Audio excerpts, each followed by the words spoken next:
lot of YouTubers and stuff will go live right at the beginning, or they're pre-recording. Like, just assume every Twitch streamer is live, and don't say anything you don't want out there because they're always live. Okay, so now we're live on my channel. So hello everyone, and hello Scott. Thanks for doing this. So I'm going to be Oh, you're lagging a little bit. I think. Oh, sorry. You're good. Yeah, so we're arguing about the NAP. Do you want to just start laying out, like describing what it is and laying out your basic case for it? Yeah, so you said that we had a Twitter exchange. Also, hello everybody. I'm Scott from Fabian Liberty. I do a anarcho-capitalist or libertarian, whichever title you prefer to give me. Doesn't matter to me. On Twitch every Monday through Thursday, 7 p.m. till whenever we finish.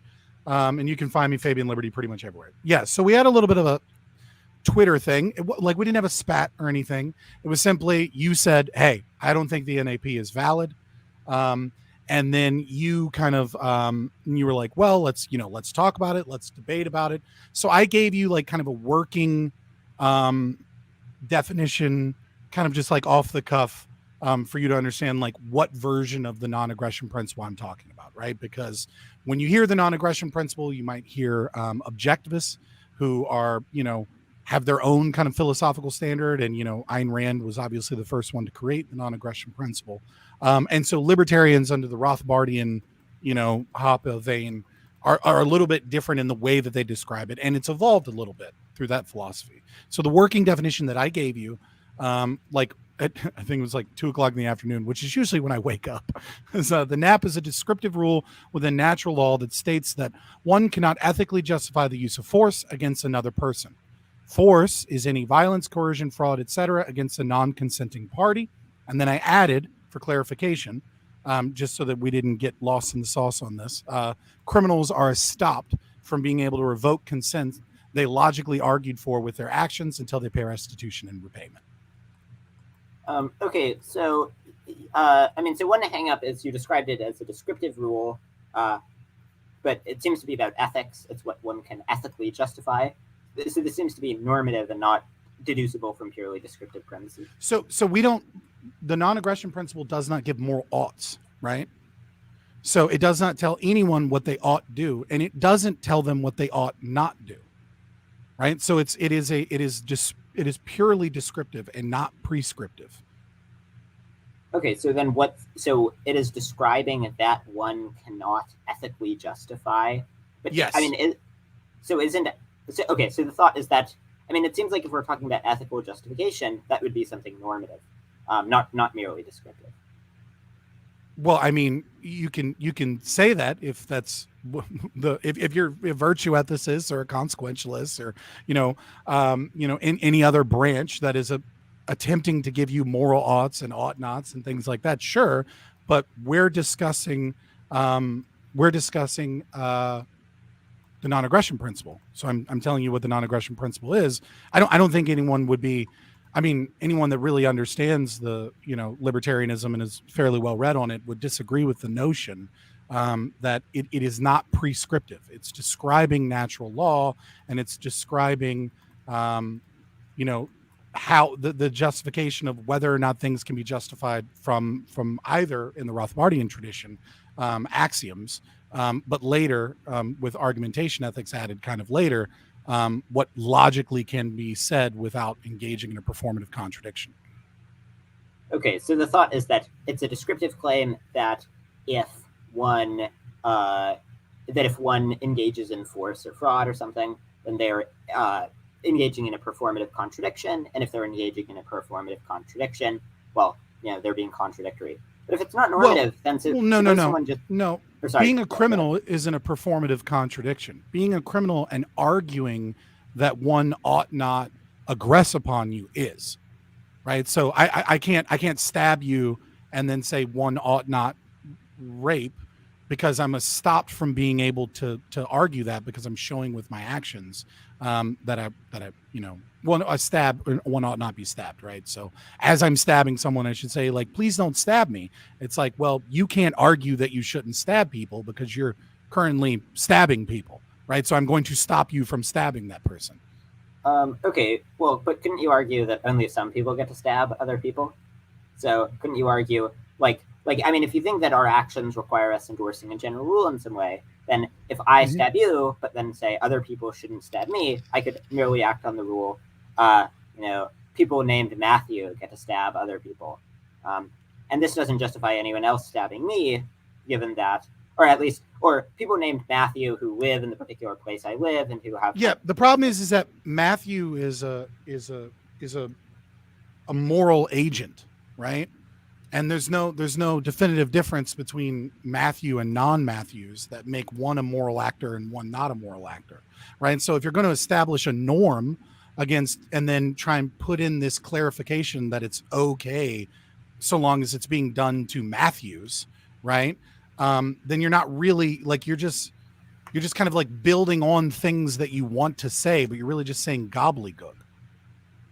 Well, so so regardless of whether or not, so even though I'd agree that I'm a moral actor, the question is why, given that I'm a moral actor, why can't the moral rules that we build in have exceptions? So why can't the moral rule that one endorses? So why can moral claims not be universalizable?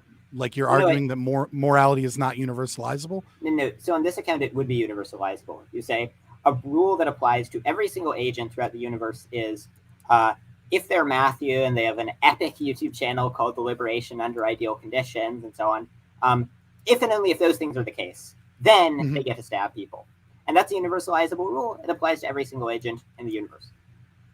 Well, yeah, I mean, you could make any moral proposition, right? Like it's okay to, but whether or not it's logically valid really comes down to I hate getting into fucking argumentation ethics. It's such a slog. So instead of going all the way down into argumentation ethics, because it just becomes are you familiar with argumentation ethics deeply? I would say I have an intimate my familiarity with argumentation ethics is I've read some of the original sources. I've read various replies to them, including most notably David Friedman's reply to the argumentation ethics. Okay, so I would prefer not to get into it. If we have to get into it, we'll get into it. Maybe it's better to start a step ahead and see if you can agree to some basic things, right? Do you believe that human beings have negative rights, freedom from other things? I believe in human rights. Well, so I think we have to be sort of careful here. I believe in them in one sense, and I don't believe in them in another sense. So I think that in a purely nominal sense, I think that people should be afforded rights. I think that society goes better when people are afforded rights by government, and that there are various good moral heuristics that appeal to the existence of right. But if you ask me, okay, in terms of what the fundamental moral concepts are, do any of these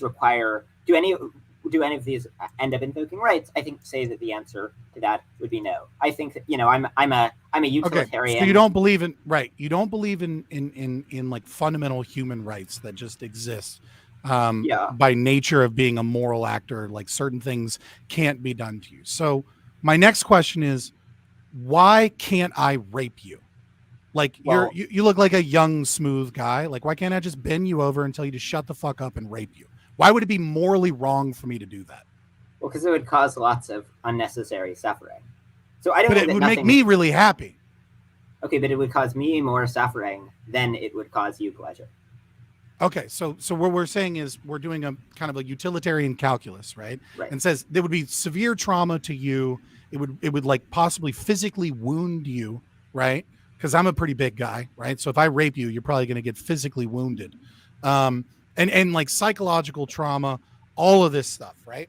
So my next question is, do you think, are you familiar with the film Kill Bill? No. You've never seen Kill Bill? I have not. It's a travesty, my guy. It's a travesty. Okay, so in the beginning of Kill Bill Volume 1, right, there is a scene where the main actress is in a coma, right? And there's this guy, and his name is Buck, and he's got a slogan: Buck likes to fuck. And if you watch it on TV and you watch the censored version, his name is Marty, and Marty likes to party.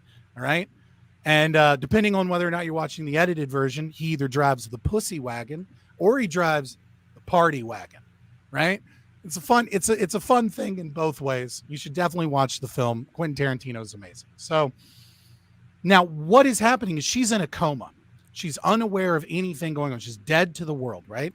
And what Buck does as a nurse that's in charge of her care is he sells to other people the ability to have sex with her without her knowing, so long as they use lubricant and so long as they don't damage or bruise the body, because Buck doesn't want to get in trouble and he doesn't want anybody to know that he's doing this. So what occurs is for cash in hand, he lets them have sex with her body, right?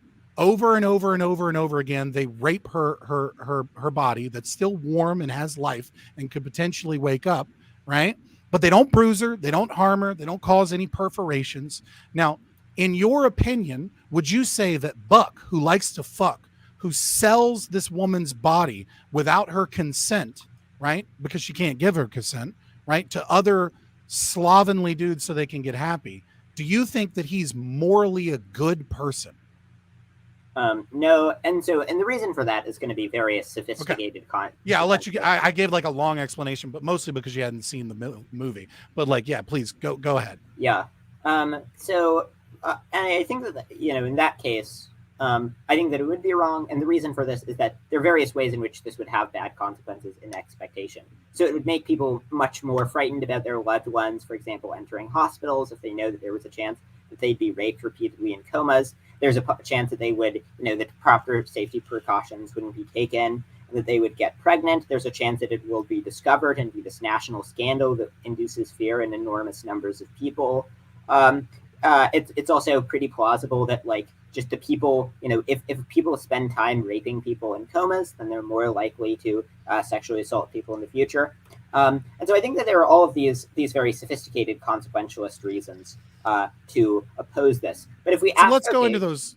Let's go into this. Your claim is that the analogy requires negative consequences, right? Right. Now, wait, sorry, can I? But there's can I just finish the point briefly? Yeah. I don't buy those negative consequences per se in the analogy, and we can fit the analogy to not have those if you want, but we'll go for it. So I mean, I think that the contrary principle where so a few points. One of them is that even if we grant that the scenario is unacceptable, we can still be a consequentialist and just think that whether pleasure is good depends on features about its source. And so, for example, if you derive pleasure from an impermissible source, then your pleasure isn't actually a good thing. That's one route. But then also, I think that if we Wait, hold on, pause. I have to interrupt now. So, an impermissible source, almost like. So you're attaching a consequential analysis to people doing bad things that they know are bad from a deontological perspective.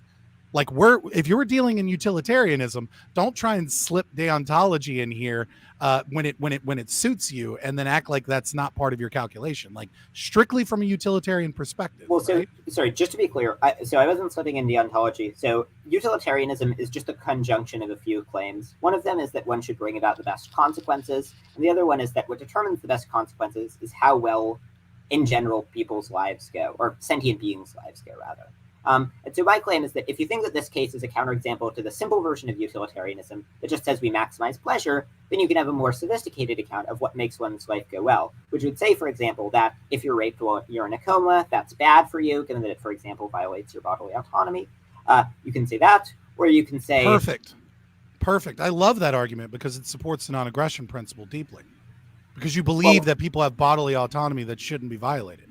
So now we've discovered a right that you believe in. Or do you not believe that that's a right? You just think it's a cool idea. Well, sorry. So just to be clear, I'm a hedonistic utilitarian.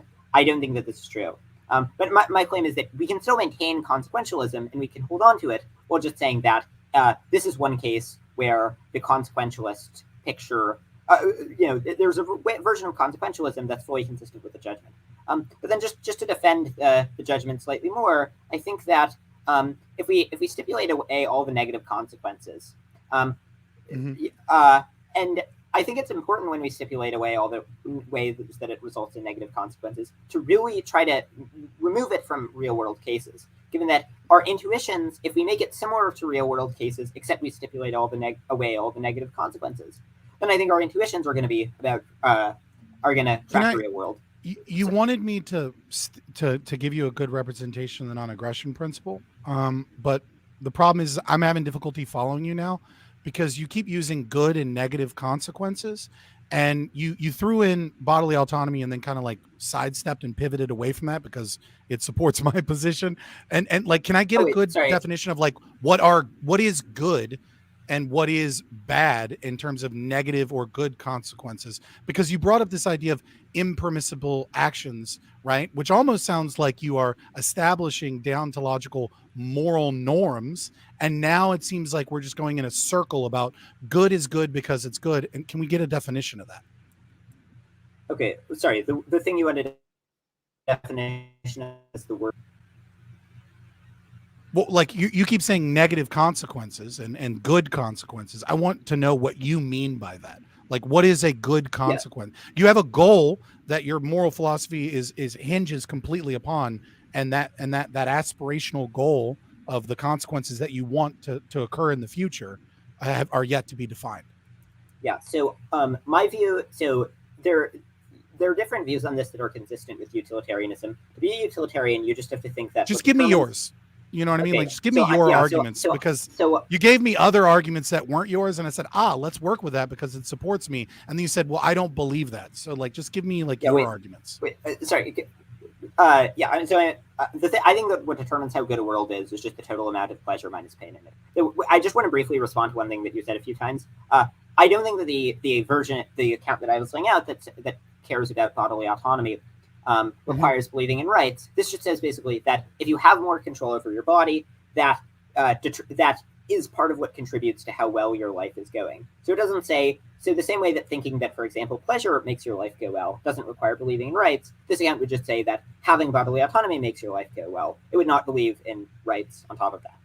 But so I don't think you know what, I apologize. I think maybe we got far from the example and it was stripped from the example because I was still tying it to the example I gave you, of which a person has no control over their body, and yet you were still bringing up bodily autonomy despite them having zero control over their body because they're in a coma. Maybe that was our confusion, because I thought you were referencing bodily autonomy with someone that has zero control over their body. Why would you reference that unless you believe that is like a norm that must be across all circumstances?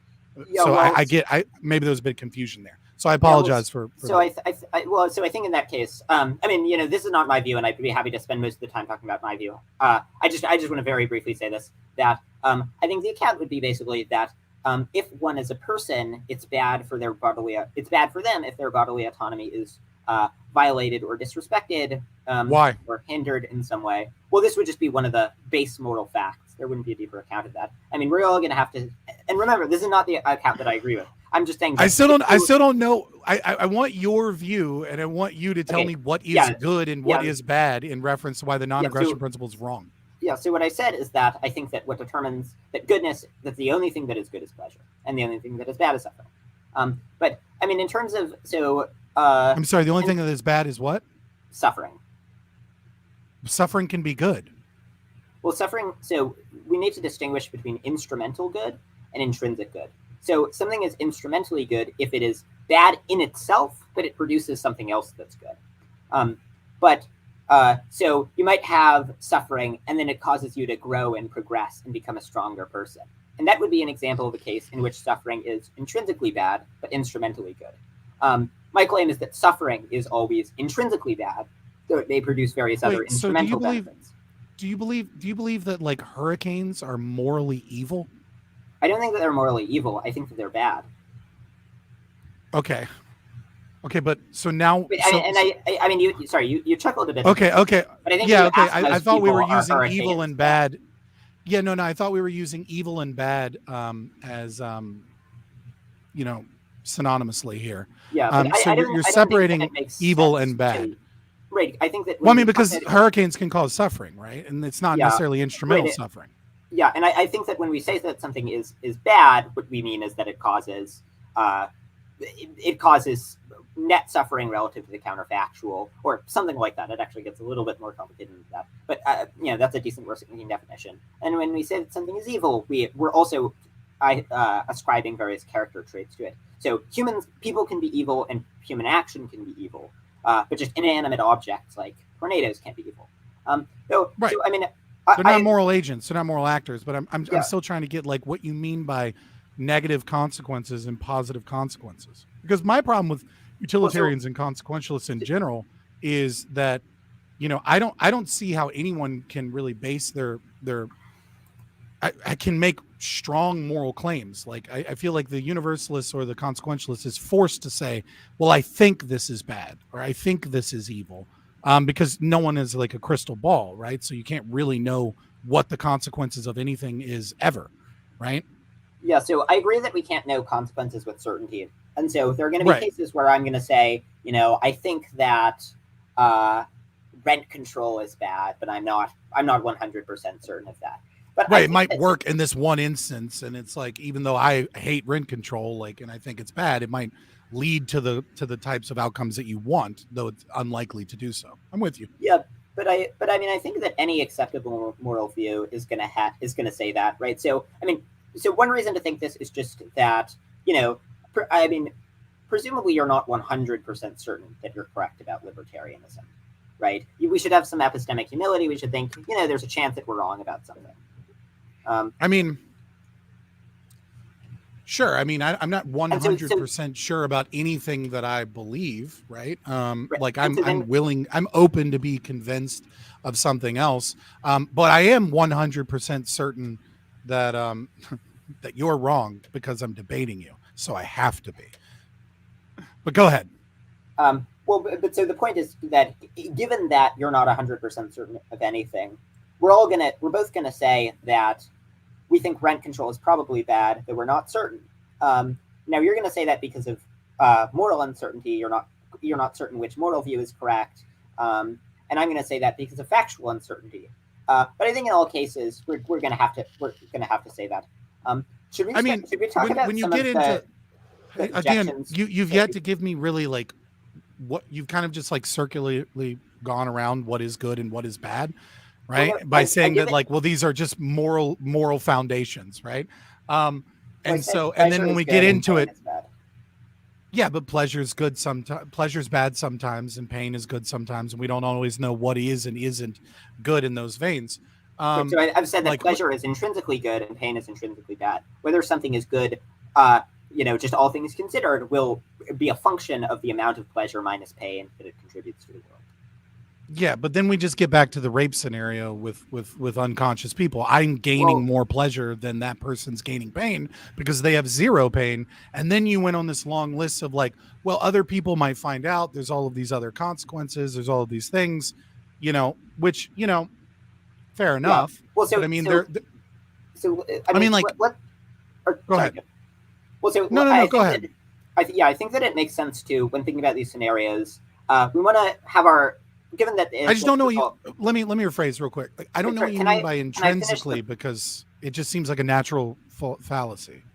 Okay, well, so we say that it is intrinsically good if it is good if we hold all else equal. So if we just if we have two worlds that are otherwise exactly the same, but one of them contains more pleasure, I think that that's a better world. And if we have two worlds that are all also exactly the same, but one has more pain, I think that one's worse. Why?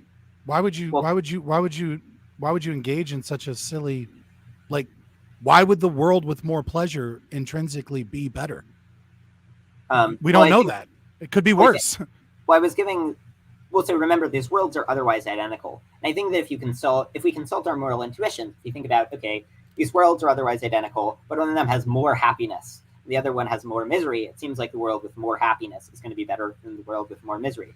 Is there any counterexample that you think there is? Yeah, it's very easy, right? Like, so you're a consequentialist, right? Very, very concerned with the consequences, right? Like, you can hold all things being equal, but once you engage in reality, one world being exactly the same and then having the happiness meter turn from 1 to 10 to 1 to 11 like a bass amplifier is going to have changes in that world.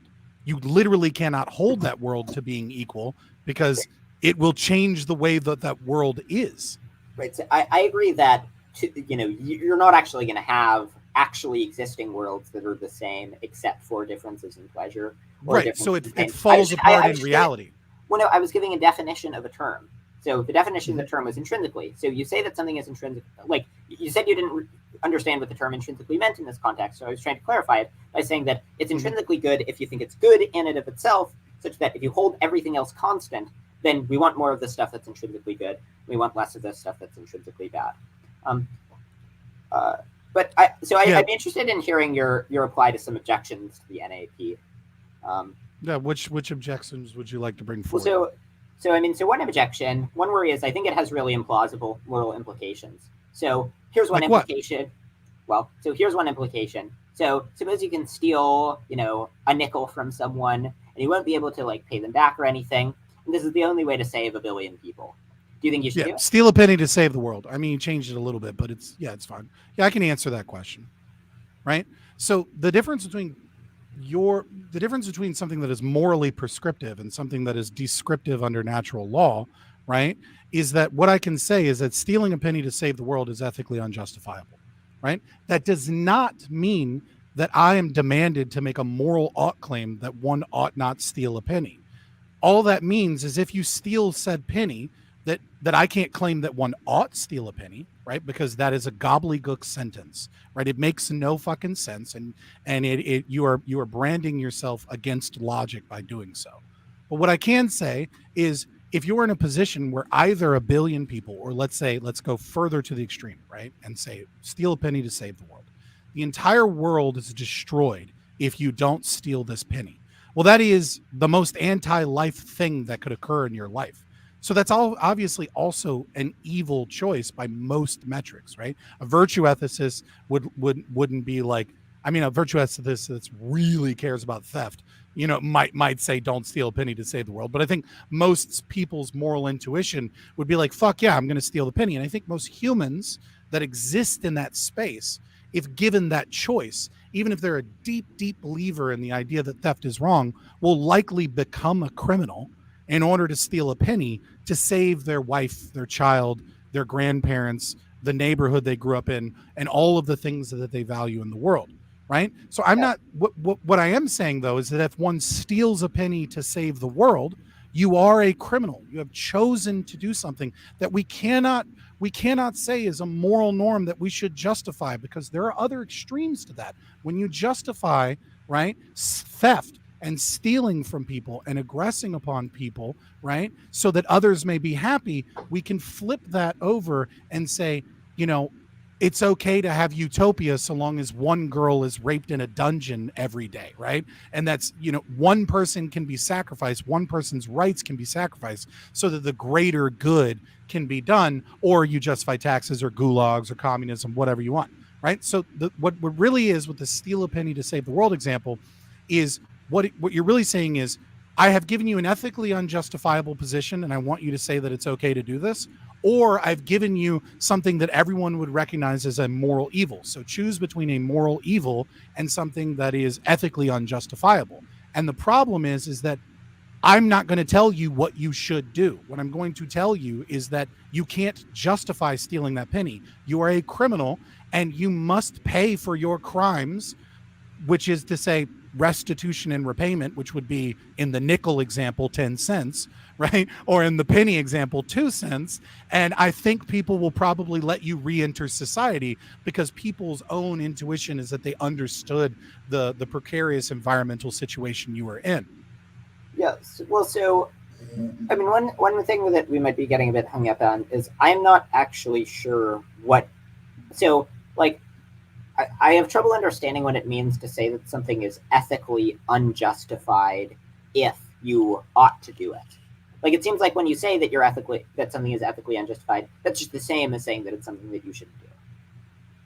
Well, so you said that you've engaged and you've read with argumentation ethics quite a lot, so we don't need to explain. Wait, no, you understand. Only a little bit. Like, I've spent probably in total like less than a half hour reading about it. Okay, well then, oh God, I hate going into AE because like it's really just not valuable going into it with non-libertarians, but you kind of are forced to do it because it's the foundation. So you recognize that if one makes a performative contradiction, it's invalid, correct? What's invalid? The statement is an invalid, it's logically invalid. Like it makes no sense. Like if I say, I hate smoking vaping, and there is nothing wrong with vaping. Sorry, everything is wrong with vaping. I utterly hate it, and there's no part of my brain that enjoys vaping. And then I start vaping as I'm saying that. You recognize I'm engaged in a performative contradiction, that my statement is invalid because it is obviously true that some part of me enjoys vaping. I'd say that you're engaging in a performative contradiction, and I would say that that statement, the statement that you made, is false.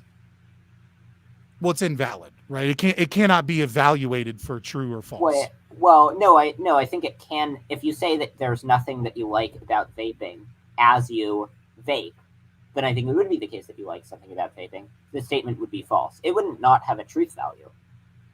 Well, no, it can't be evaluated for truth, right? If you say arguing is pointless, or you say that Jack exists, right, in the body of Jack, and Jack exists in the body of Jill simultaneously, right? And we recognize this as one person with one body, right? I can't evaluate that for true or false. It's just logically invalid. It's worse than false. No. That would just be false. You're saying something about the world, and the thing that you're saying. Okay. No, I mean, like this is just like logic 101. Like just no, like it can't be evaluated for true or falsity. This is very much not logic 101. So there are some statements that cannot be evaluated, that very plausibly can't be evaluated for truth or falsity. Examples of those statements include, this sentence is false, right? Given that if it's true, then it's false, but if it's false, then it's true, and so you get a contradiction, no matter what your judgment is about the statement. But if you just say, if you just say a contradictory thing, then that doesn't lack a truth value. It would just be false. So if I say there are married bachelors, that would just be false. There aren't married bachelors. Yeah, it's not. No, like the married bachelors example is fine, right? So if we want to look at this in like, how do I give you a performative contradiction that you can recognize exactly what it is?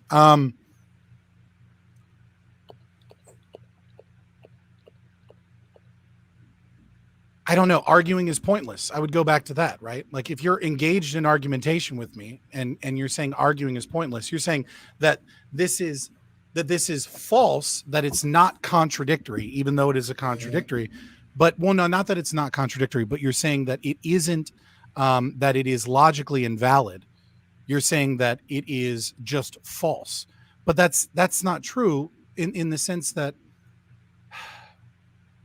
like if I say the sky is green, right, that statement is false, but it's logically sound, right? Because the sky could be green, right? We'd have to go out and verify what the color of the sky is, right? And assuming none of us are colorblind, unfortunately I am, right? But assuming none of us are colorblind, right? Like we would understand that what I'm saying is a false statement, right? But if you're engaged in a contradiction, right? P equals not P, right? Then it's not, the statement isn't false. The statement isn't logically sound. You can't. So like, I think that all of the by your logic, you could just apply false to everything and say that nothing is logically invalid. No, there's some things. So, so I think that if you make a statement that says that something that is logically impossible is true, then I think that statement would be false. What you suggested briefly with the sky example is you said that it could be the case that the sky is green, but it's not actually the case. But that's obviously not required for a statement to be for a statement to be false. It doesn't have to be the case that it could have been true, right? I mean, 1 + 1 couldn't have equaled 5. Right. But nonetheless, if you said 1 + 1 = 5, that would be false. But I think all the statements that you've given fall into one of two categories. Either there are cases where a person is not making any false or contradictory statements, but they're just being a hypocrite. So if a person says, people in general shouldn't speak, then they're necessarily being a hypocrite. But that doesn't make the statement false. The truth of the statement is wholly independent of whether the speaker is a hypocrite. Either all the statements either are those, or they're just affirming contradictory things. So if you say, the sky is and is not green, that's false. given that it either is green or it is not green. I happen to think that it's not green, but it cannot be both. But so I don't think that there's any like performative. Right, but if you say 5 equals 4, right, it's logically invalid. That would be false. Okay. So all right, so it's a false statement. We'll work off of that. Wait, I don't know. Should I start with human action? I don't know where to begin with this. So do you believe in a performative contradiction at all? It depends on exactly what you mean by that. I think that there are certainly cases where a person can be a hypocrite, or there's a statement where a person's actions can be, or a person's statements can be revealed to be false as a result of their actions. So if a person says, if someone says I'm sleeping, I'm asleep, right? Would you agree that that's, you would agree that that's false? You wouldn't agree that that's logically invalid, because the statement "I am sleeping" is not logically invalid, even though it's impossible to make that statement. Generally in logic, validity means that if the premises are true, then the conclusion would follow. So, so like describing a sentence like "the grass is green" as being invalid, that just seems like a category error. Right, but I mean, like, deal with like "I am asleep." I'm currently asleep. I think that would be false.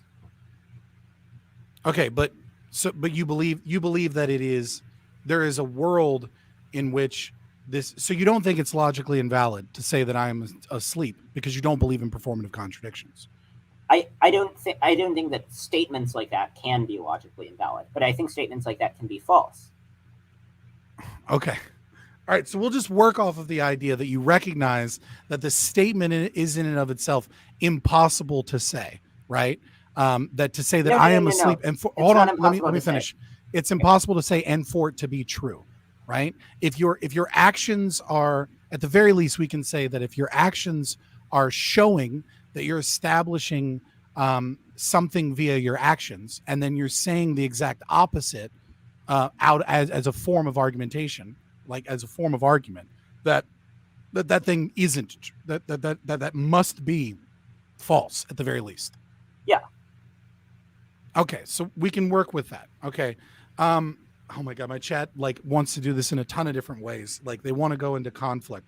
So where were we initially? What was, we were doing the steel penny to save the world, and then you wanted to specifically key in on what? I was confused about what the difference is between something being ethically unjustified and something being a thing that you ought not do.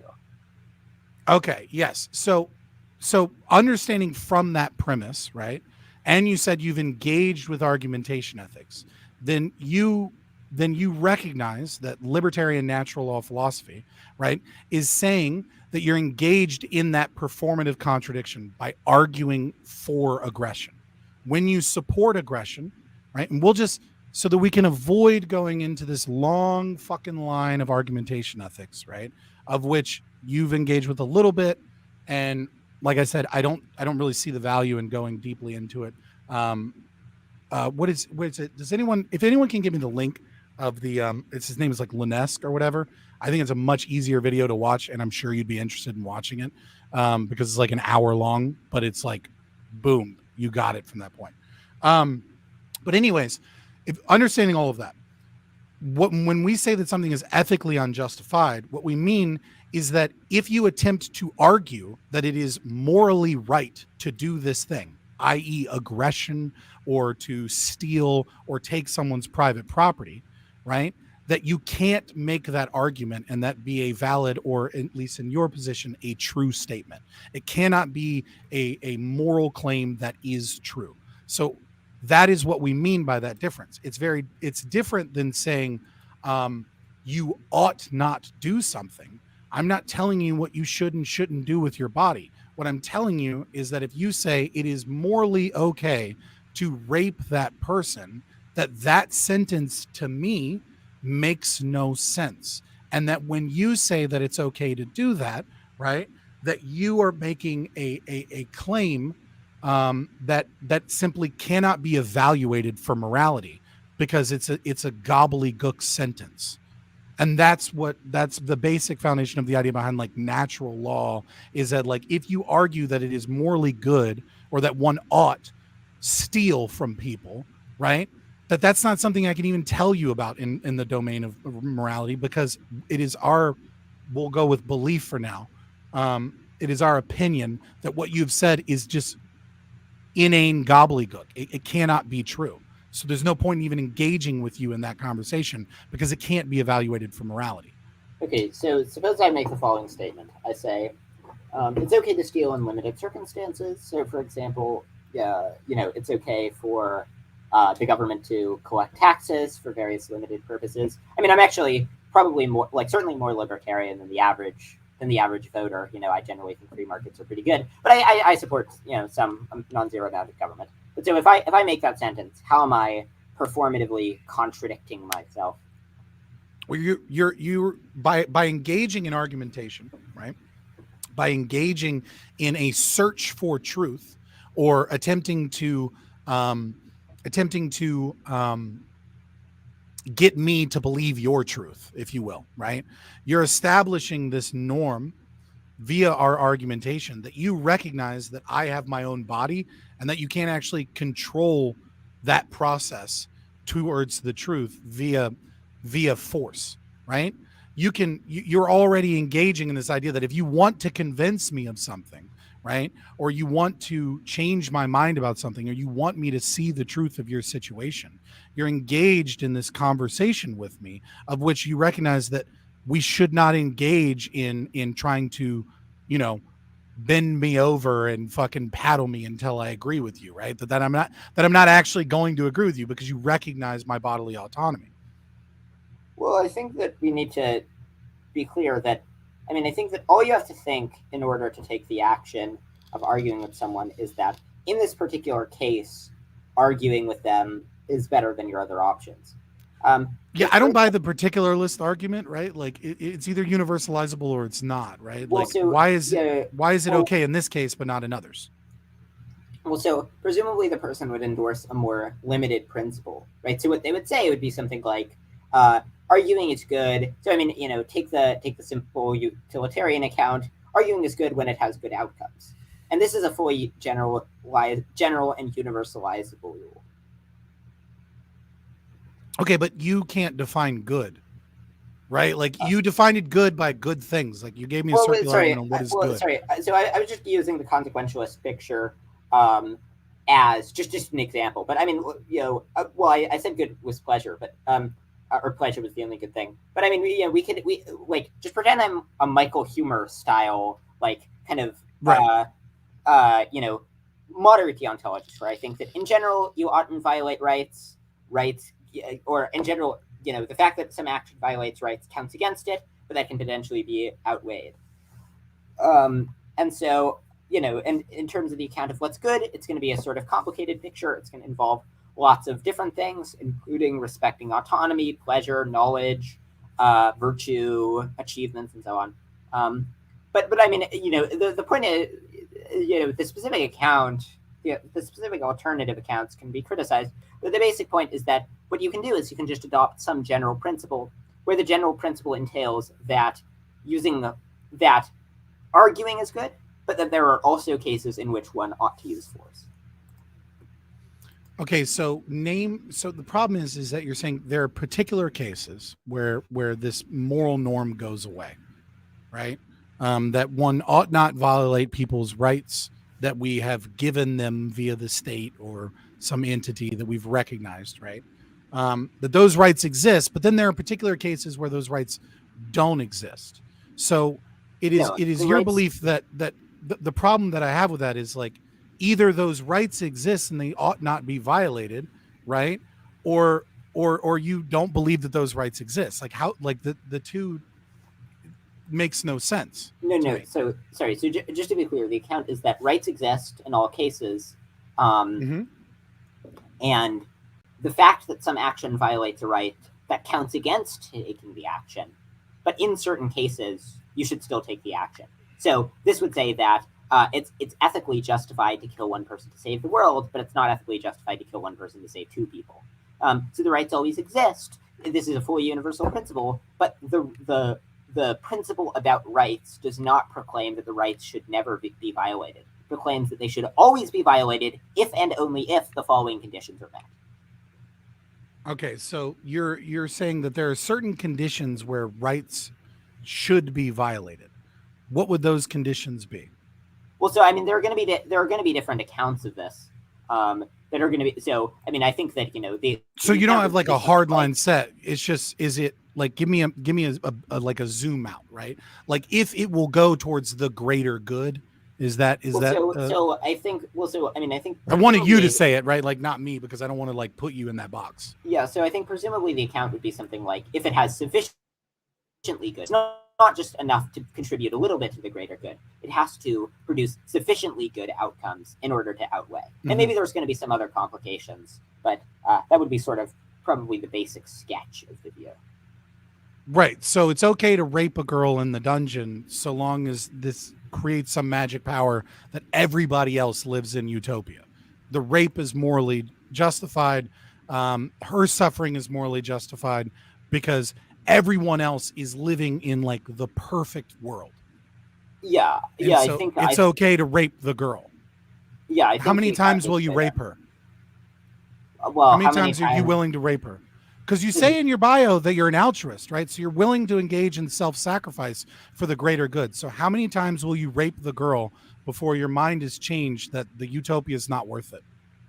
Wait, so how many times is required for utopia? Well, it's everyone's constantly living in utopia, and the girl has to constantly be raped. Okay, then I think you should do it.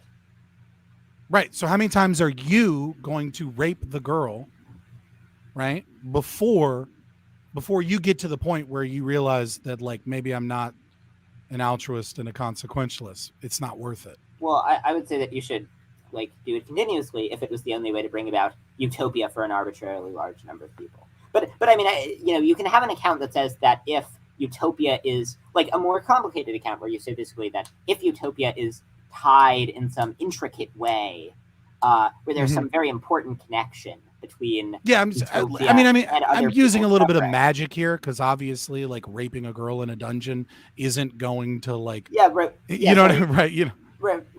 what I'm saying is that you can have an account that says that if benefits depend in the right type of way on a rights violation, then they would be impermissible to bring about.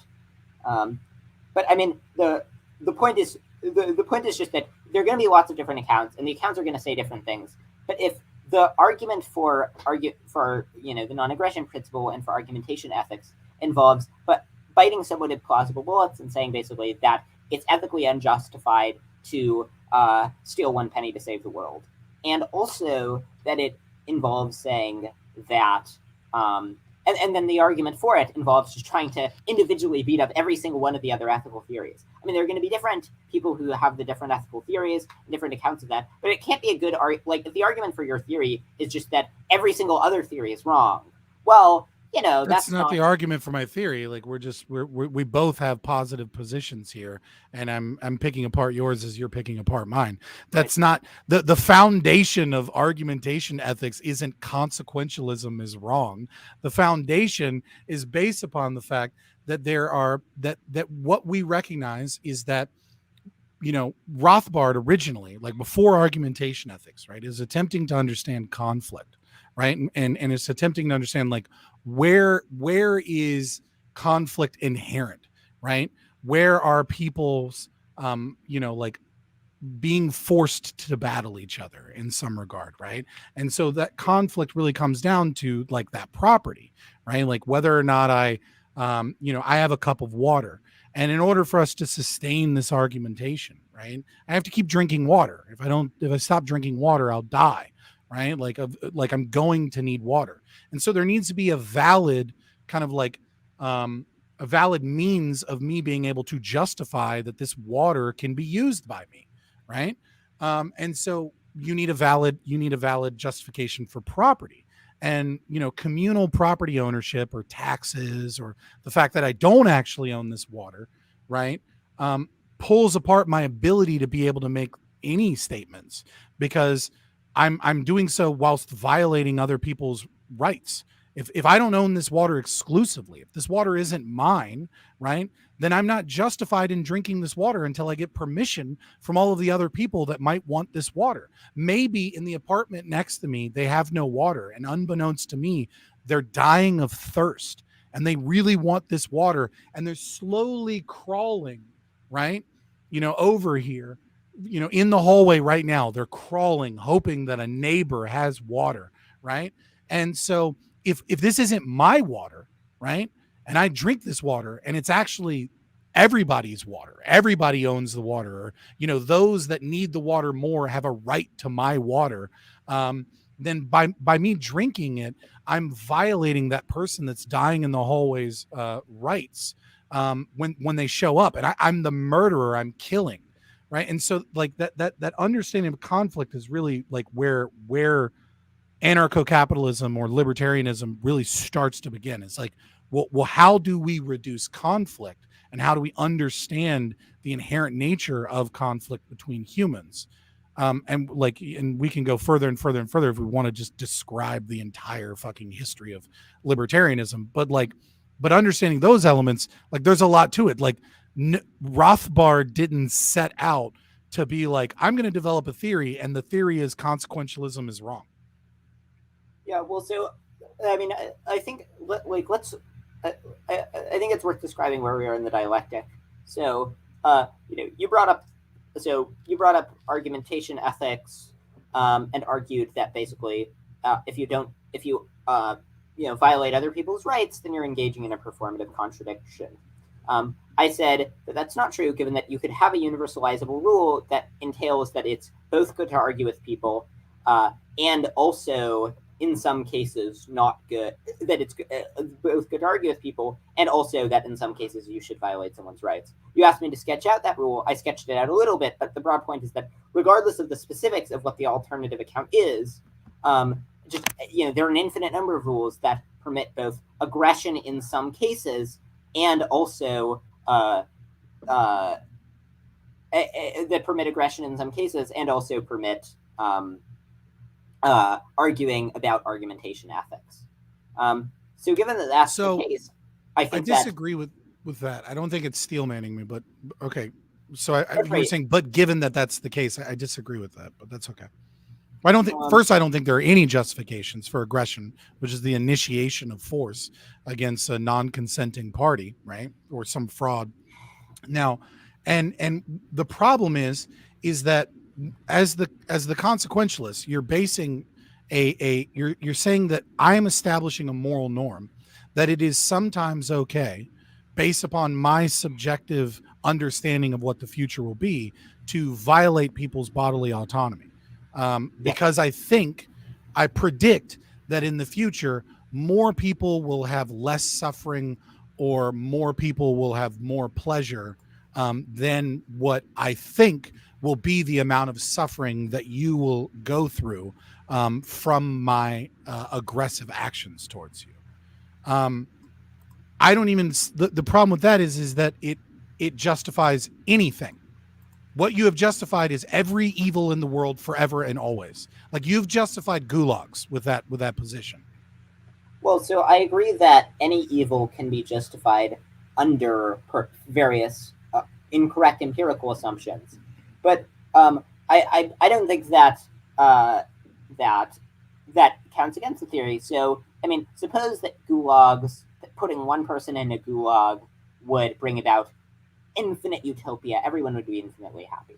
Obviously, that's not the case. But if you really thought that was the case, then I think any plausible ethical view would say that gulags would be okay in that case. So I think any plausible ethical view will be such that it can justify really heinous actions in some circumstances. But when you say any plausible ethical view, are you saying only consequentialism is plausible, that virtue ethics, deontology, libertarianism, all of them are implausible, and that only consequentialism is valid? So that's not an entailment of my statement, but I would say yes, that's true. I think. Well, no, you said any plausible view would gulag someone for the utopia. I don't know that's necessarily true of deontology or. Well, but I think there are some versions of deontology that are plausible. There are some versions of deontology that are implausible, and I think that all of the even remotely plausible versions of deontology would put a person in a gulag if it brought about literal utopia for an arbitrarily large number of years. I think that's silly. I don't think a Yeah. Christian would. I don't think a truly devout Christian that believes hardcore in their values would say that it is okay to gulag people for the utopia. Though, fucking these days, who knows? Well, I don't think that's a plausible view. That right, exactly. You don't think deontology is plausible or virtue ethics is plausible. The only thing that you think is plausible, that's fine. I just wanted to make sure that when you say implausible, what you mean is anything that isn't my philosophical view. Well, no. So fine. Sorry. Well, so I mean, I think I think implausible is sort of a vague term, and I would assign different credences to some ethical views. But I wouldn't say there are various versions of deontology, like for example the version that Michael Huemer adopts that I would describe as not crazy. I could see how a reasonable person gets there. I don't think that it I'm sorry. What did you say? Micro what? Michael Huemer. I thought you said micro something. I was like, wait, what the fuck are you? Okay, go ahead. I apologize. I was just wanting to make sure I was actually hearing you. Yeah. So I would say a rational person without making any basic logic mistakes could get to his position if they just had a different set of intuitions from the ones that I have. Now I think they'd be wrong, but I think that it's a at least somewhat reasonable position. But I think that the absolutist versions of deontology say that you should never violate rights. I don't think those are even remotely plausible. And this is for a lot of reasons. But just to sort of simplify the reply to argumentation ethics, suppose that I think the following ethical view is true. Okay, the ethical view is that it holds two rules. One, arguing is good, and you should argue as much as possible. Two, you should engage in as much of violence as possible, only insofar as it doesn't hinder arguing. Presumably you think that view is internally contradictory in some way. I don't think that view is internally contradictory in any way. Now, I'm not saying this is a plausible view, but my claim is just that this is a view that allows you to get around argumentation ethics. And the point is that... So you believe that you've defeated argumentation ethics by saying that sometimes you should use violence as opposed to argumentation. That is the performative contradiction right there, because you're establishing the moral norm that it is better to not do that. Like violence... what you're saying, argumentation ethics and the non-aggression principle, for the record, has nothing like violence is the wrong word here. We're talking about force. We're talking about is initiating force against someone that is not consenting, right? Yeah. So I should have used the term initiation of force. So you say that one should initiate force as much as possible in general, except when that hinders argument, and then you shouldn't do that. That seems like a perfectly universalizable maxim, and it doesn't seem contradictory. What you're saying. When you say justify force then. Well, I mean, so I don't think that this ethical view would be justified. The point is just that if you have an ethical view that's justified, that according to which there are some cases in which you should engage in force, I don't think that the argumentation ethics gets you anywhere, given that argumentation ethics, all that it's one can affirm force using force in some cases without affirming it in cases where one would otherwise be having an argument, which means that it doesn't have any force, pun intended, because in the case of argumentation ethics, or for any moral view, the moral view doesn't have to say force is always justified or is always unjustified. It just can say that it's justified in some cases. In argumentation ethics, it involves assuming that you're contradicting yourself, because you're saying force is justified, but you're also performatively saying it's not justified. And no, neither of those are true. What you're saying really is that force is sometimes justified and that it's sometimes not justified. Yeah, so the problem is that when you're engaging in argumentation, you're recognizing that I am an autonomous individual, right? You're establishing that this is good. I don't know why you have to recognize that, right? Like, why can't you think of someone as being a member of a collective? Well, you're not a toddler, right? So you've developed theory of mind, right?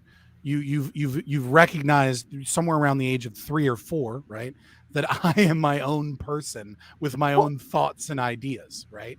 I agree that just as a practical matter, basically everyone who would be arguing with you about libertarianism would think that you're an individual. But I don't think that there's anything logically contradictory about thinking that you're not an individual and you're just some automaton robot and also arguing with you. I mean, I've argued with ChatGPT. I mean, not very much, but it's just fun to go back and forth. And I don't think that ChatGPT is an individual.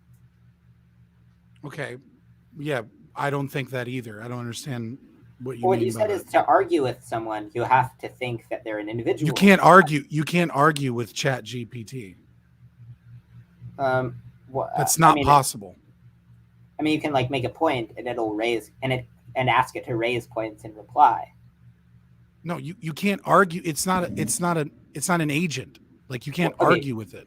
But so you're saying by definition to argue with something you have to be an agent. But remember, your argument, you were providing an argument for why.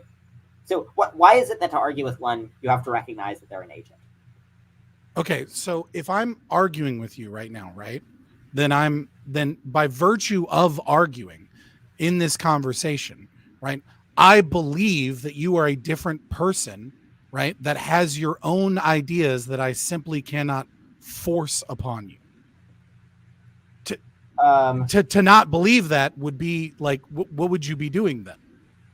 Yeah, I would agree that generally arguing in most cases would be pointless if you didn't recognize that the other person was an autonomous individual.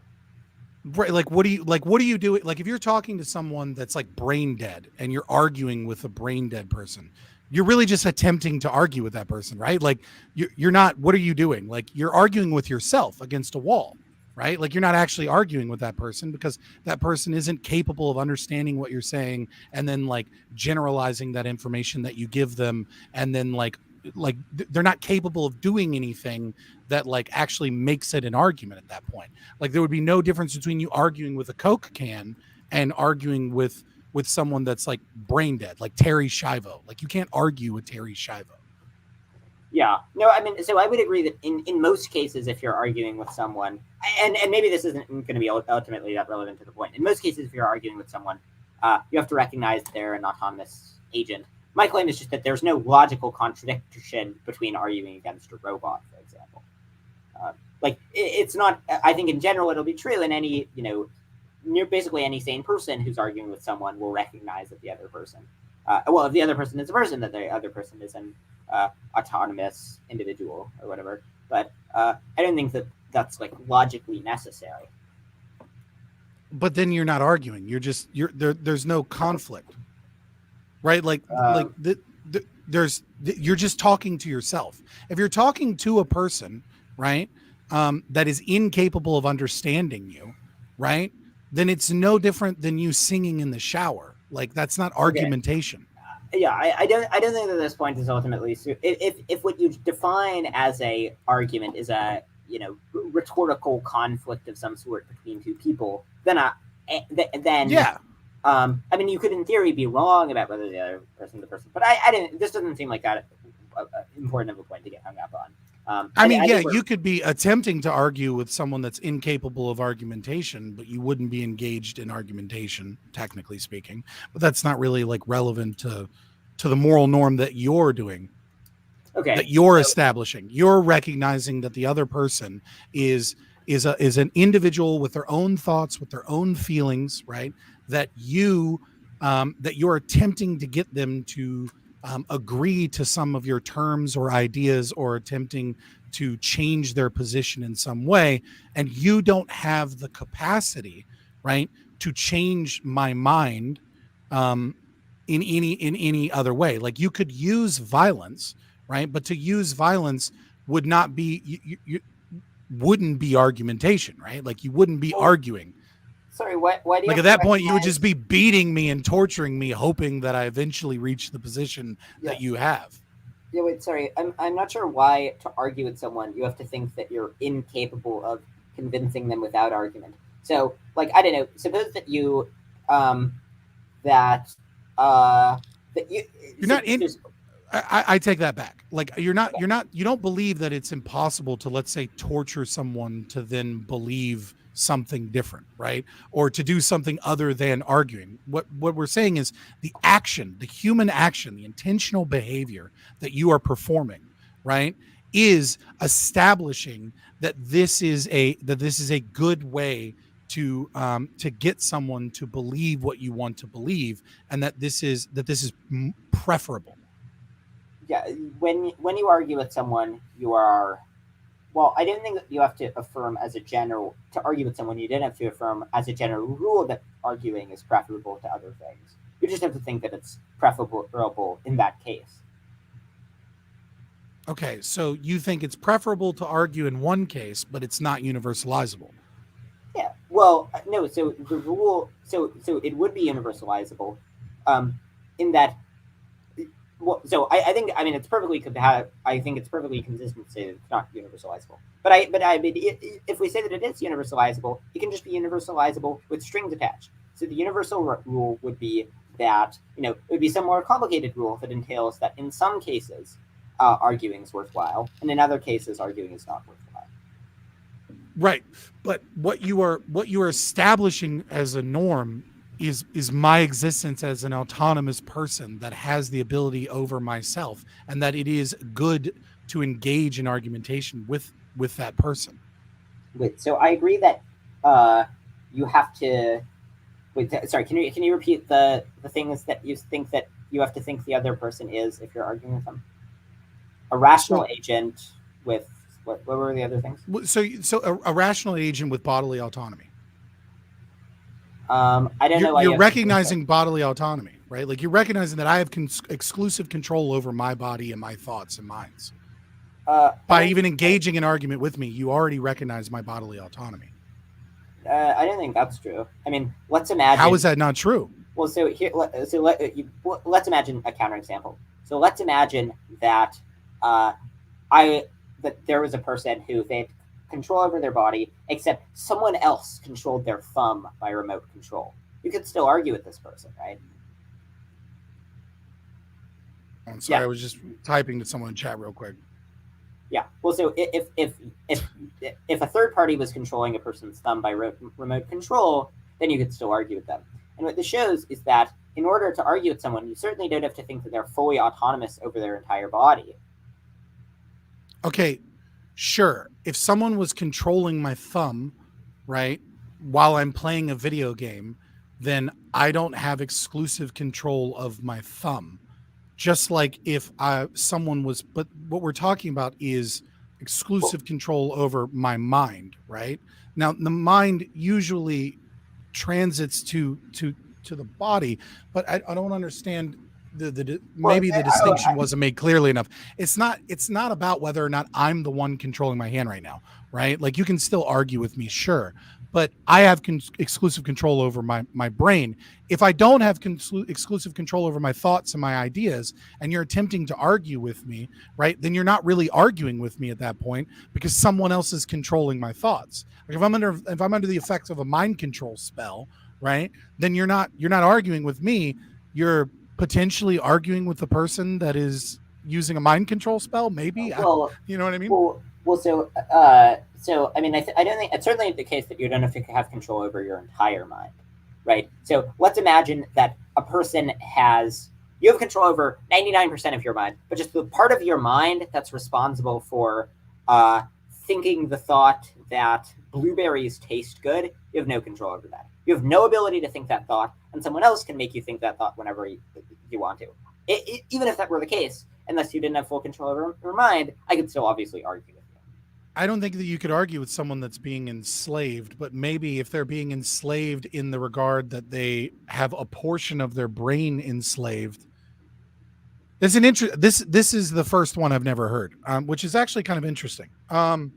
So the idea being you have 0.01% of your brain is not under control, but it has no relevance to the argument that we're currently having, right? So blueberries never comes up in the conversation. Then at that point, yeah, you wouldn't necessarily need exclusive control over your brain, but you would need exclusive control in everything that entails the argument, and therefore it doesn't really change the moral norm that you're setting forward anyways. It only changes the moral norm if they don't have exclusive control in those aspects. The reason it moves into the body is kind of like when I set up the idea of the water before, right? Is that there are certain things that I need in order to continue sustained argumentation throughout time. I need exclusive control over property. It's not possible to engage in argumentation validly and not have exclusive control over body. But okay, but well, several things. Property. Sorry. One of them is that just on your first point. I think let's imagine that another person could cause you to think every hour one thought that was relevant to the thing that we were arguing about. So every hour, so they could over the course of this conversation force you to think and make the point, make some argument. Okay, I could still argue with you even if they had some control over your thoughts. But the moment another person begins to influence my thoughts in the argument, you're no longer arguing with a person capable of argumentation. No, you're arguing with a mind slave, a zombie. No, if I think it's no different than arguing with Terry Schiavo because you can't actually change my position. I think you're thinking of these things as binary. So you're thinking of it as either if a person interferes with your thoughts, then you're their mind slave, and if they don't interfere with your thoughts, then they are not your mind slave. But I think basically that these things come in degrees. So there are degrees of how free you are over your mind. And in cases where there's only a very limited restriction on your mind, where every hour they can cause you to think the thought and decide to make one argument, it still seems obviously possible to argue with you. I mean but again, it's impossible. It's impossible to validly argue with someone that is a slave. No, well, but I don't think that they're a slave. Like a mind slave. Well, when you say mind slave, I think that's an ambiguous term. What you mean is someone else has complete control over their mind. I would agree that in that case, you wouldn't be arguing with them. You'd be arguing with the third party. If the third party is controlling everything that they say. But if the third party just has very, very minor partial control over what they say, such that they can cause them to, think or say one thing an hour. But I don't know why that I don't understand where this is going, right? Like I don't know that. I think we're just going to go back and forth here, right? Like if you're arguing with someone that has control over another person's thoughts, that doesn't have exclusive control over their brain and is being made a mind slave in some regard, but you're saying, well, they don't have exclusive control, they only have partial control. Well, it's like if I can make you believe one thing an hour, right, then I'm changing. I have control over you. Like I don't like you can't argue with someone that is a mind slave. You're either a mind slave or you're not a mind slave. Like either your thoughts can be changed and controlled by a third party or they can't. Well, so but if they can only be controlled a little bit by a third party, I don't know why that makes you a mind slave in a sense that makes it so that you're really arguing with a third party. If I can make you afraid of the outdoors, I can give you agoraphobia. I can radically change your life. Like this analogy, and if I attempt to argue with you to go outside, and then someone makes you afraid of going outside, then I'm not arguing with that person anymore. What I'm doing is I'm talking with someone that doesn't have control. I'm arguing with the mind controller and this person at the same time. And that because that person doesn't have control, eventually you would recognize that I am a mind slave. And then you would say, well, it's futile to argue with this person because they don't have, I can't. Well, okay. Let's imagine that the third party can only make them think a very limited range of thoughts every hour. So they can only cause them to make good once per hour. They can. Well, you can't define good, so I don't know what the mind slave good thoughts will be. I've defined good several times over the course of this conversation. Each time after I defined good, you then repeatedly asserted that I had not defined good. But I'd be happy to define it again if you would like. Sure. So. If it gets us out of the partial mind slave dredges that we're in, where you're saying that someone is both a mind slave and not a mind slave because they're only kind of a mind slave. That's not what I'm not saying that they're both a mind slave and that they're not a mind slave. I'm saying that they're not a mind slave, even though another person has a very small amount of influence over them. Things are good if they are worth pursuing. Okay, and in terms of a list of the things that I think are good, there's only one item on the list, and it's happiness. So happiness is worth pursuing. All happiness is good. All happiness is intrinsically good, but it may not be all things considered good. So happiness is good, but it's not necessarily good. So it is all necessarily intrinsically good. It is not all necessarily instrumentally good. So it can be all things considered bad. But wait. I mean. But you're just saying it's good because it's good. And then when I asked you to define how is it intrinsically good, you said two worlds, all things being equal, one with more happiness. But originally you didn't use happiness, you used pleasure. You have to ask me why it's good. Well, so in terms of why it's good, I don't think that there's going to be a deeper account. I think that there are some things that are fundamental, which is like there are some fundamental mathematical axioms. You keep asking what the fundamental, like if you have some mathematical thing that you think you know, you ask, why is that true? You'll say, because of this. Why is that true? Because of this. And eventually you'll bottom out at some fundamental axioms. I think that in a similar sense, there's some fundamental ethical truths that don't have any deeper story to be told about why they're true. I think any account... It's circular. Goodness is good because it's good. No, it's not good because it's good. It is good, and there's no deeper story to be told about why it's good. And this is true in every single domain. So in the mathematical domain, there are various mathematical facts, and if you ask why they're true, they just are. And we know that they are, given that they're very obvious. Well, then prove it. Well, no. So the thing is, if you keep... So are you familiar with the Munchausen trilemma? I'm familiar with Munchausen's, but not Munchausen trilemma. No, not the disease.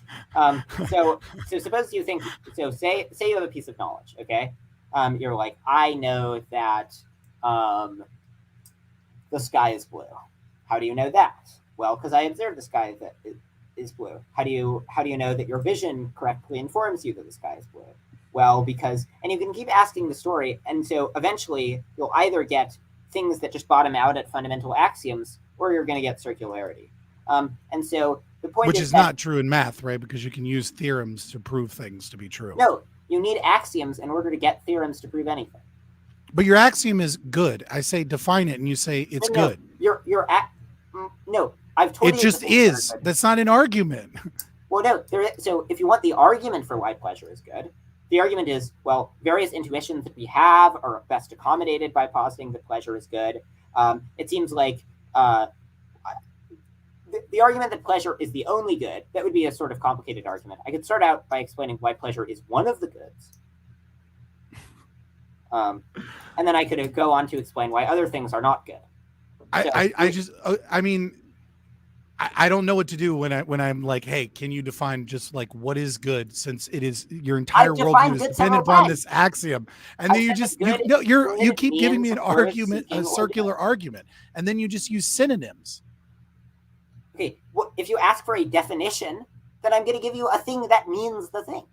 Right? If you ask me for a definition of good, you're not asking for an argument for why the thing is good. You're asking for a definition. I did before, and you said all things being equal, right? Two worlds. One is they're exactly the same, right? In time, that they're exactly the same, and the only difference is that one has more pleasure than the other one.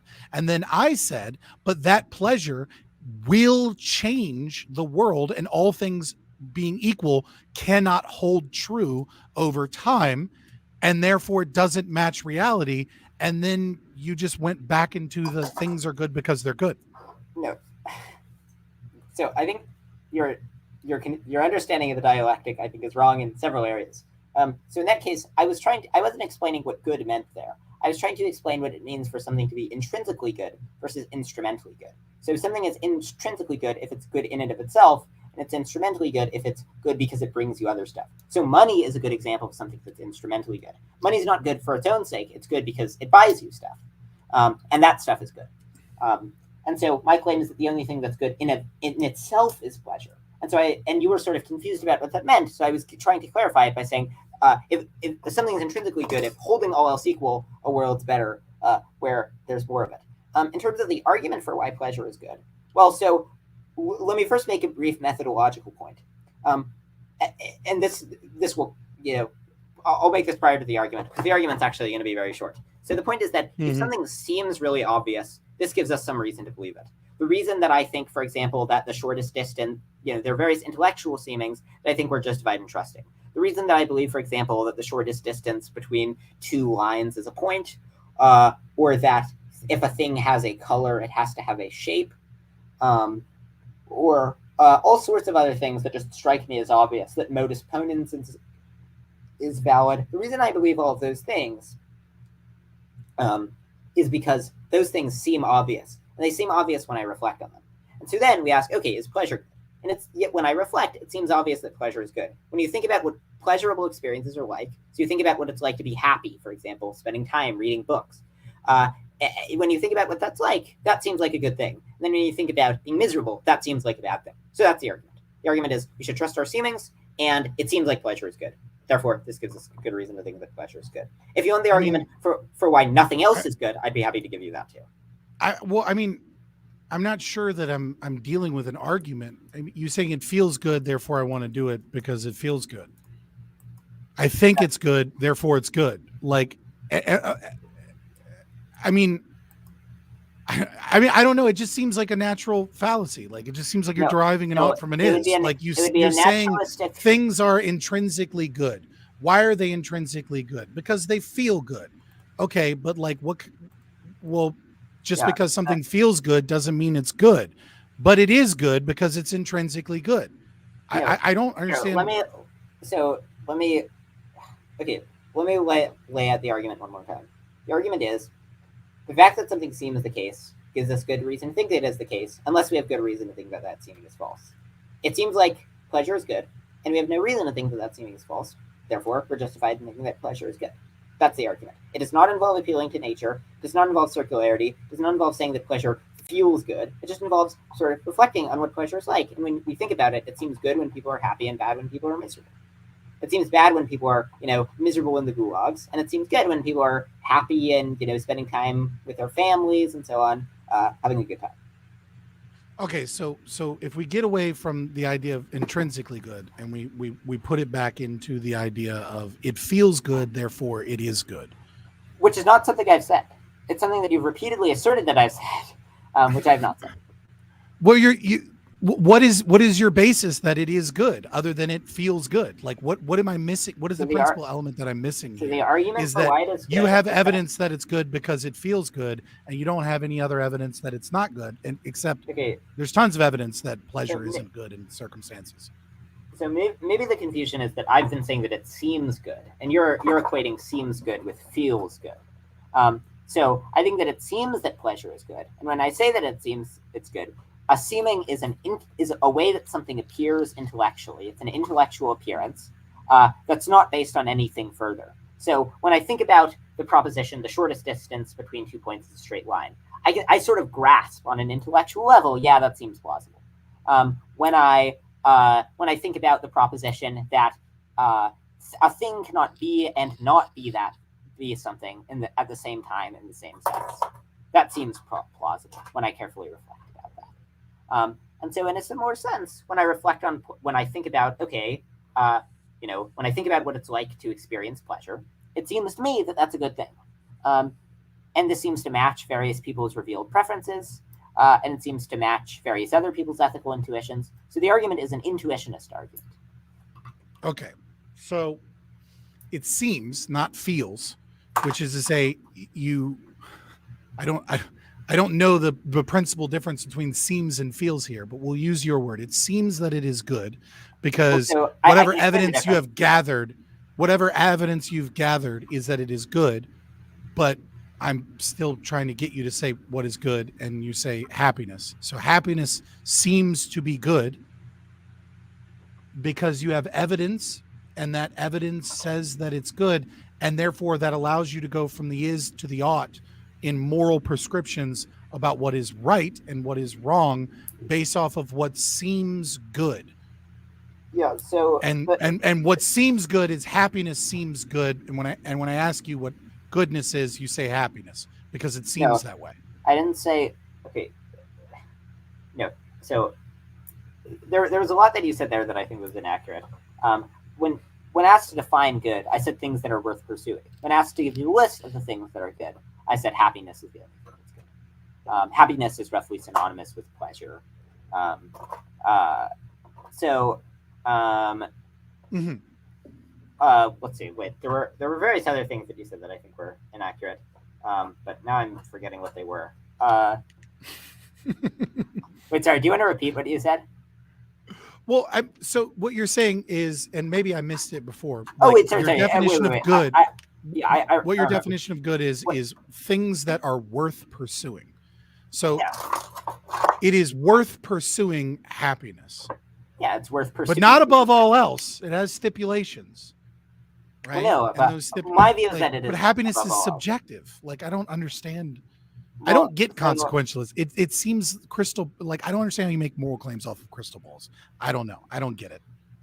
yeah, well, so okay, I'll address that in a moment. But there was just one other important point that Mm-hmm. I thought was worth addressing. So you said there, it seems like pleasure is good because you have evidence for it or something. But I think let's go back to the analogy with the case where you of the belief that the shortest distance between 2 points is a straight line. Now I've been told that this is false in like Euclidean geometry, I think, or maybe non-Euclidean geometry. Yeah, I think non-Euclidean geometry is where it's false. But I mean, just if we think about our intuitive picture of the world, which is Euclidean, uh, or sorry, which is non-Euclidean. I'm not Where is this going? Okay, sorry, that was a weird digression. Ignore that. This is derailing a lot. Like yeah. Well, so if we think about the proposition that the shortest distance between 2 points is a straight line, if you're asked why you believe that, the reason you believe that is because you rationally reflect. You think about cases where that might be true. You sort of think about cases where there are various points, and you think, okay, what's the shortest distance? And you reflect, and you're like, yeah, it seems like the shortest distance between the 2 points is a straight line. There's not external evidence you have for that proposition. It's just a base intuitive seeming. And I think that justifies the belief that, in fact, the shortest distance between 2 points is a straight line. I think that in the absence of contrary reasons to disbelief, okay. if something seems the case, even after careful reflection, that gives us some reason to think that it is the case. But the problem is that I can do one in reality and I can't do the other in reality, right? So I can take this cord, for example, right? Just grab a charger. I know. I have a nest over here. Give me just a second, right? And I can go, well, what's the shortest distance between this object and this object? And I can take it and I can measure the distance. I can see it in the material world, and I can say there's no other way for me to use less and connect these two dots. Happiness and what is worth pursuing are all subjective human values and preferences that you can't define. You can only have an intuition of. And where does that intuition come from? Well, okay. So there are a few questions there. So let me first address the point about how we can physically prove that shortest distance between 2 points is a straight line. It's certainly the case that we can physically prove that in some cases the shortest distance between 2 points is a straight line. But there's no amount of physical experiments that you can do that will show that this is always true. So here's another hypothesis that explains all of the relevant data, okay, that we've measured. The shortest distance between 2 points is a straight line in our galaxy. And all of the tests that you've done have only been in our galaxy. But the reason why we think that hypothesis is absurd is because when we think about it, it seems wrong. It seems obviously wrong, particularly when we carefully reflect. So the point is just that things that seem the case after a careful, rational reflection give us some reason to think they are the case. As to your point about happiness being subjective, I don't think that it is subjective. I think that it is an actually existing mental state. It is a mental state that has the property of pleasantness. And you can measure it. Where do you start from and where do you end? And how do you quantify happiness? I think it could be measured in theory. I don't think that we currently have the ability to measure it. So you think that there is a standard apathy that is a measurable unit within the human mind, and then that there is like a scale of that. The problem is that value is subjective too, right? Like, so let's talk about property. I don't think that value is subjective. I think that value is subjective. It's very easy to prove. I can do it very easily. So let's say the value of my property, right? So this is a coffee mug, right? Now, if there's a market value to this coffee mug, right? Like this coffee mug, you could go to VCU where I went to undergrad, right? And you can buy one. I think it's like $12, might be $20. Who fucking knows with inflation these days, because people won't stop voting Democrats into office. But regardless, it's got a market value of this mug. This mug has a certain price.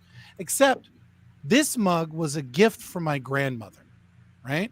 And it was a gift from my grandmother that she got me as like a little thing when I graduated in undergrad. She said, "Hey, you got your psych soc degree, right? I'm so happy for you. Here's that." So there's some value that I place onto this mug, right? That is only to me, right? You would value this mug at a different rate than I would value this mug because I have some sentimental feelings about this mug. But here's the thing. I'm not a very successful Twitch streamer, right? I'm in the top like 0.8%, which some would define as very successful, but you know, I'm not like a millionaire. Okay. Right. So as of right now, I'm sitting at 35 viewers, right? Like we get a couple of subs. You should sub to the channel, guys. Just throwing that out there. Right. And so like how much money I have in the bank account also determines the relative value of this mug, because an hours of labor to me is something I value at one rate financially, but I might value it differently in my time differently if my life was different. Throughout time, the value of this mug will change from moment to moment. If I'm having a bad day, this mug might be that little thing that lightens up my day. I wake up and I go, today's going to be a bad day. And then I grab this coffee mug from the cabinet and I say, man, I love my grandma. I really do. And this mug brightens up my day that day. But another day, I woke up with a hot woman in bed. Okay. I woke up and I slapped her ass and I went into the fucking kitchen and I was whistling Daisy. And you know what? It's just another fucking coffee mug to me that day, because why the fuck do I give a fuck about the love of my grandmother when I got a hot piece of ass in the bed that day? So the value of this mug is constantly changing. It's constantly evolving, and calculating stealing this mug via taxation for other people from me is a point distance that is constantly moving. It is unquantifiable. And even if you could develop a supercomputer that could quantify it, the theft of this mug will be different at a different point in time. Yeah, so I agree that so when I say that value is objective, what I mean is the fundamental things that are worth pursuing are objectively worth pursuing. And so pointing out that how much various pieces of property, how much you value them, or how much they are valued, will depend on the person who's valuing them and the time and so on. That doesn't disprove the claim that well, your own sentence does. They're worth pursuing because they're objectively worth pursuing. Like, okay, my guy. No, but that's not the sentence that I said. I've given you an argument for why pleasure is worth pursuing, like 6 different times, and you've just like repeatedly misrepresented the argument. I don't know. It seems like to me your arguments are circular. To you, it seems like they're perfectly found, and I'm just not getting it. And I don't know that this battle is great, and I love my mug analogy, so it seems like a good way to end the stream explaining that. But you know, yeah, I don't know. Maybe we can have another conversation about it. If you DM me over Discord or over Twitter, I can get you that a video that I think does a much better job of simplifying the argument for argumentation ethics, as opposed to like reading Hoppe and then immediately going into the people that are trying to prove the thing that you yet to understand wrong. I think it would behoove you, even if you don't want to become a libertarian, to better understand that argument. So DM me over Twitter or whatever, and we'll get that. But I'd love for you to like plug your channel. And if you have an outro because you feel like I'm cutting you off in an unfair way, and you want to make like a concise, or as you put it, say where we are at this point in the dialectic. if you want to do that, I won't interrupt you. And yeah, no, I mean, I think that we've covered a sufficiently large number of topics, but there isn't a super concise summary of all the things. I think that yeah, I didn't have too much more to add. I have a YouTube channel called Deliberation Under Ideal Conditions. More importantly, I have a blog. If you just Google Bentham's Bulldog, it'll be the first thing that'll pop up, where I have a 45-part article series or so defending utilitarianism, and probably in total over 100 articles arguing for utilitarianism. But I have a specific 44-part series called Utilitarianism Wins Outright. So yeah, check that out. And yeah, thanks for doing this. Also, I don't know if his Substack is good. Okay, I cannot claim whether or not I can assure you that it's good. Well, you can't look. You can't define good, so let's not go there. I defined good several times, but of course. What I can say about his Substack is when I went to look at it, this man was putting out a new article every 45 fucking minutes. So at the very least, there's a lot there. All right. So you should check out his Substack if you've got a lot of time on your hands. Yeah, it's about one a day. But I mean, you don't have to read all the articles. You can only read some of the articles. I just checked and it was 45 minutes and 2 hours and right before stream. And I was yeah. Oh yeah. Today I was on a bit of an insane fanatical article writing spree. Yeah, no, I did write 3 articles today, but before that, the most recent article I had written was, I've only written a total of 1, 2. My God, we're just teasing, 7 articles. And I was just plugging your Substack, man. Just roll with it. Yeah, but yeah, thanks for doing this. Of course, yeah. I'm Fabian Liberty everywhere. I'm primarily a Twitch streamer Monday through Thursday, 7 p.m. until we finish Eastern. You can find me on YouTube. You can find me on Twitter. And of course, there are the occasional things that are only on Rumble because, Twitch and YouTube just don't allow certain conversations. Like a couple days ago when I was debating a PhD candidate in microbiology and research scientists on lab leak hypothesis, things like that. I'm not putting that on Twitch. I'm certainly not putting that on YouTube, right? Because that's begging to be banned.